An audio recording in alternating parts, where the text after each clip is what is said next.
Hey guys, it's Jack here today, and today I'm going to be doing a CD/DVD collection update. I've been out and about. Went to HMV and just got a few DVDs and CDs while I was out and about. So yeah, just wanted to do a collection update. It's mainly DVDs, but there are a few CDs. First one I got. So get the CDs out of the way with first. First one I got.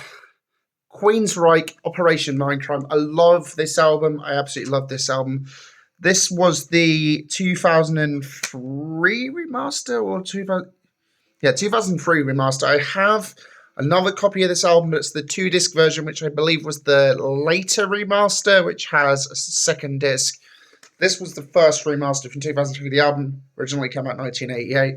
It's my favorite Queensryche album. I love their first four. So for me, the best era of Queensryche, I have Rage for Order. I have this album now twice. Empire is one of my favourites. I have that one.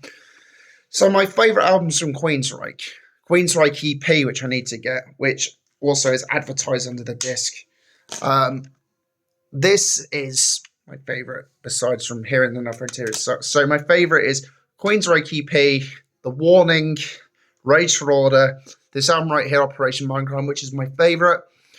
Then Empire is great, a bit more commercial, but still a great album nonetheless.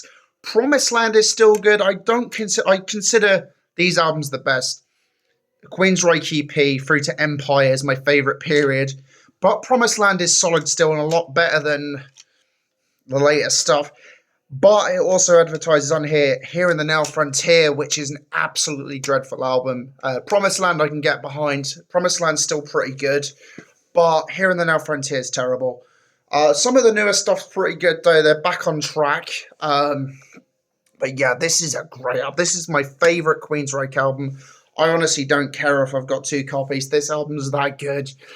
Talking standouts. I mean, if I was to recommend standouts, literally the whole thing. It's a concept album, and I just love the way it opens with I Remember Now, Anarchy X, and then into the first proper track with Revolution Calling.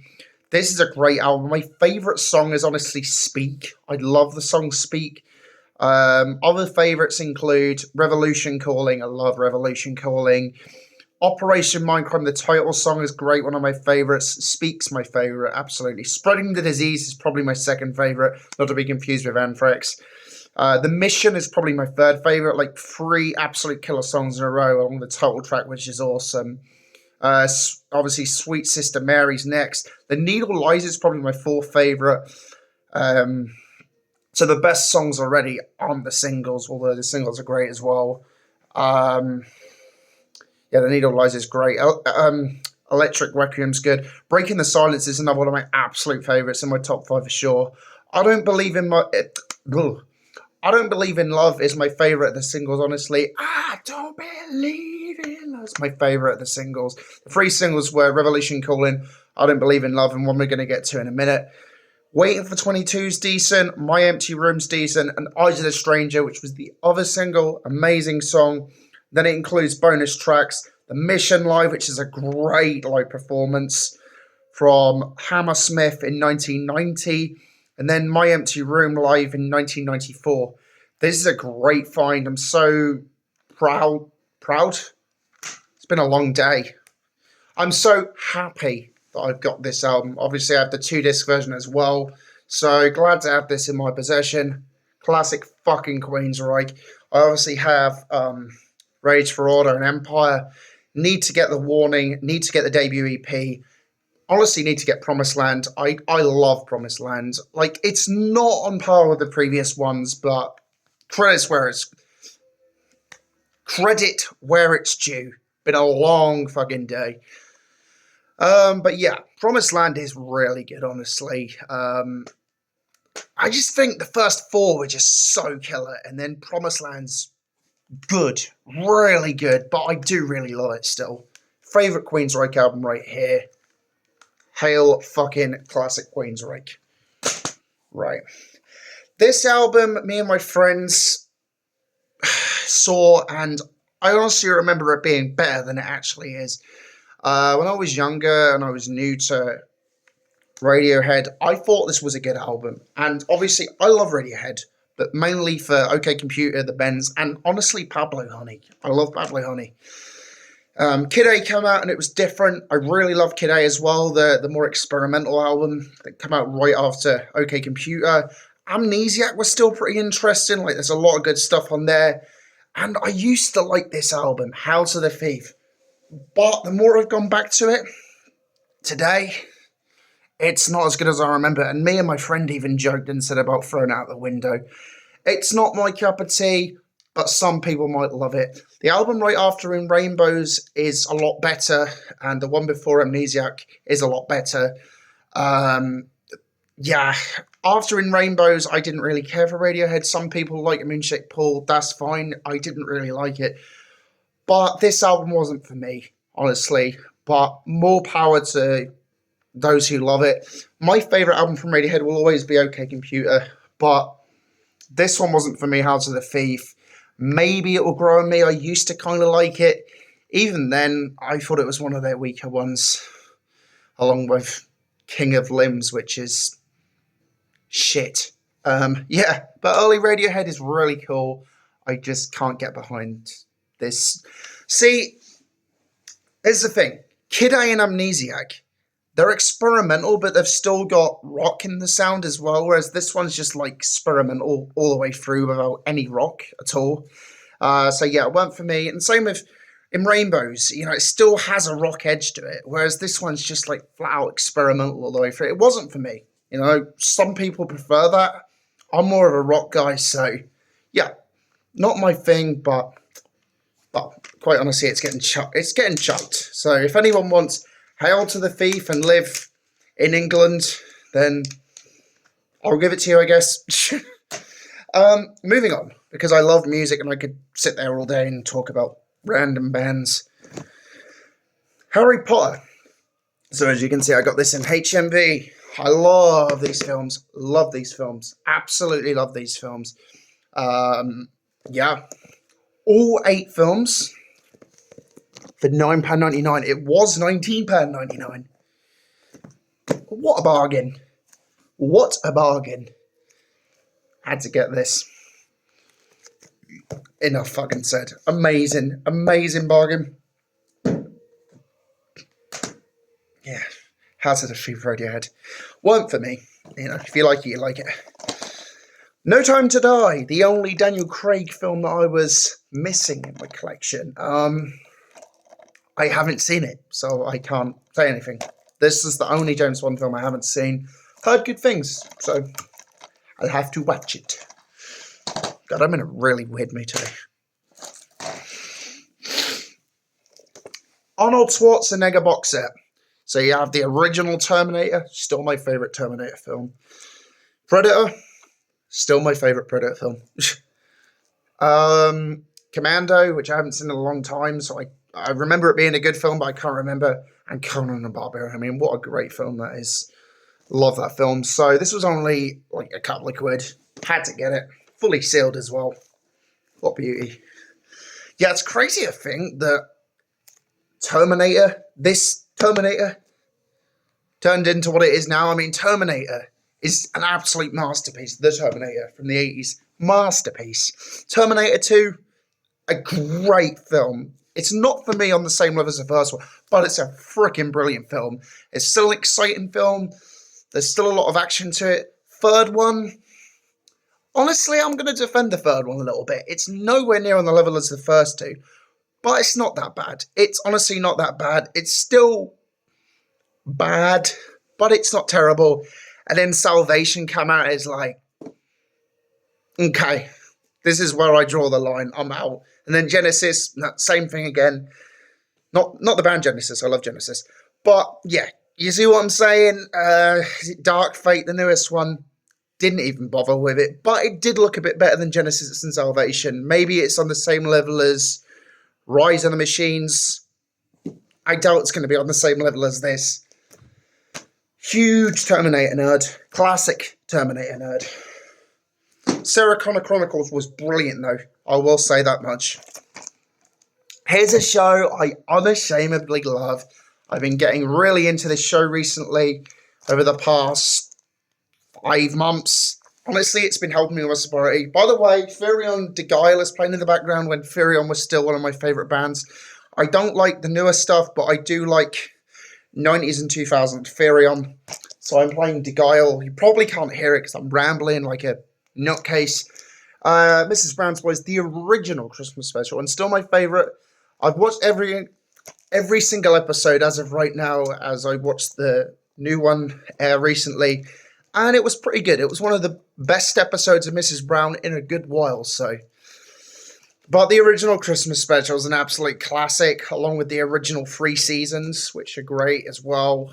This is a classic episode, and my favourite of the Christmas special episodes. Quite honestly, my favourite season of Family Guy. I was a huge Family Guy nerd in high school and college. I still love Family Guy for the older ones, so I had to pick this one up. Here's a film I'd heard of, but had no idea it was based on Johnny Cash's life. Huge respect I've got for Johnny Cash. I don't always listen to his music, but he was a genius lyrically and musically, and I'll occasionally jam some Johnny Cash if the mood fits. I mean, Johnny Cash, he's one of those artists that everyone should listen to at least once. Lyrical genius, even if he's not my preferred style of music, I've got to appreciate him. And I mean, songs like God'll Cut You Down is just amazing. His cover of Hurt by 9 Inch Nails, amazing. Like, he's an amazing artist. Even classics, the overplayed classics like I Walk the Line and Ring of Fire, just brilliant songs. So I had to pick this one up. I'm gonna watch it. I'd heard of the film Walk the Line, had no idea it was about Johnny Cash. So, mad respect. And some Christmas presents that I got from my friend. Well, my friend got them for me, should I say. Duh. Avatar, the first Avatar. And from what I'm assuming, the best one, because I didn't like the look of the second one. Apparently they're doing 5 in total. Cash grabbing bastards. No, but in all seriousness, the second one. Okay. I mean, I guess I'll watch it eventually when I've got nothing better to do. First Avatar's a lot of fun, though. Not one of my all-time favourites, but, you know, I'm a nerd, so I have a lot of those. Yeah, Avatar, great film. Have to be in the mood for it, but it's a great film. And some concert DVDs that my friend also got. So my friend got me Avatar. And he got me Guns N' Roses live at the Ritz in New York. So I do love classic Guns N' Roses. I mean, what they did after the Use Your Illusion albums, like, that was terrible. Like, Spaghetti Incident, Chinese Democracy. I mean, I've got Chinese Democracy, but I never play it. I bought it for like 50p once just to see if it had grown on me. And I love this title track, Chinese Democracy, but that's it. That's the only good song on the album. The rest is shocking. Spaghetti Incident is like the worst thing they've ever done. But Appetite for Destruction, man. I mean, that album's a 10 out of 10. GNR Lies is about a 7.5 out of 10. It's still a good album. The Use Your Illusion albums, again, probably about a 7.5 to a light 8. Nothing tops Appetite. But classic Guns N' Roses, Use Your Illusion, and the GNR Lies, I can still respect all of that. I mean, but when you get to shit like the Spaghetti Incident and Chinese Democracy, that's just like, no, for me. And even a lot of Slash's solo stuff, like fucking the shit with Fergie that he did, that's just no. But then he did do the stuff with Miles Kennedy, songs like Anastasia, I think it was called. That was a good song, and he did a couple of others. But for me, Appetite for Destruction, that's Slash in its prime. Even on Velvet Revolver, solid, but this is Slash in his prime, man. 1988, this is where I sat for Guns N' Roses. They were so young and ahead of their time. Awesome, just awesome. Pure rock and roll. Iron Maiden, Rock in Rio, which my friend also got me. It's a 2-disc DVD. That's pretty cool. Up the fucking irons. Iron Maiden. I mean, Iron Maiden. Yeah, this is getting watched, and this is getting some serious headbanging. This has like the songs from Brave New World. That was the least. That was the recent album. Sorry, it's been a long day. Yes, it has like Blood Brothers, Brave New World, Ghost and Navigator, The Wicker Man. Yeah, this also has Sign of the Cross from the Blaze Bailey era, I think. I don't like the Blaze Bailey era. Then it also has like The Trooper, 2 Minutes to Midnight, all the classics, Fear of the Dark, Run to the Hills, Number of the Beast. Yeah, it has all the classics on, so Up the Irons, Rockin' Rio.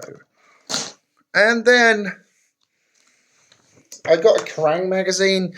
I did used to like Kerrang when they actually focused on rock music. Like now it's all like fucking, they just focus on like what's popular. But like in the 2000s and even early to mid 2010s, Kerrang actually focused on rock, not commercial rappers trying to be rock. So yeah, I had to pick this up for £1. It's when Kerrang was still decent. I don't know what year this magazine came out, but it's got Green Day on the cover. I mean, Green Day I liked as a kid. I can still respect some Green Day if I'm in the mood. It's the Kerrang Legends special. So I was like, okay, I have to pick it up. I think this was from like the late 2000s. Yeah, late 2000s I think this came out.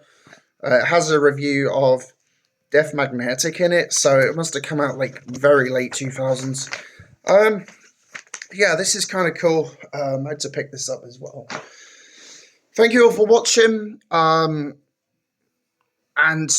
yeah, have a good year ahead, I guess. Thank you all for watching. Till next time.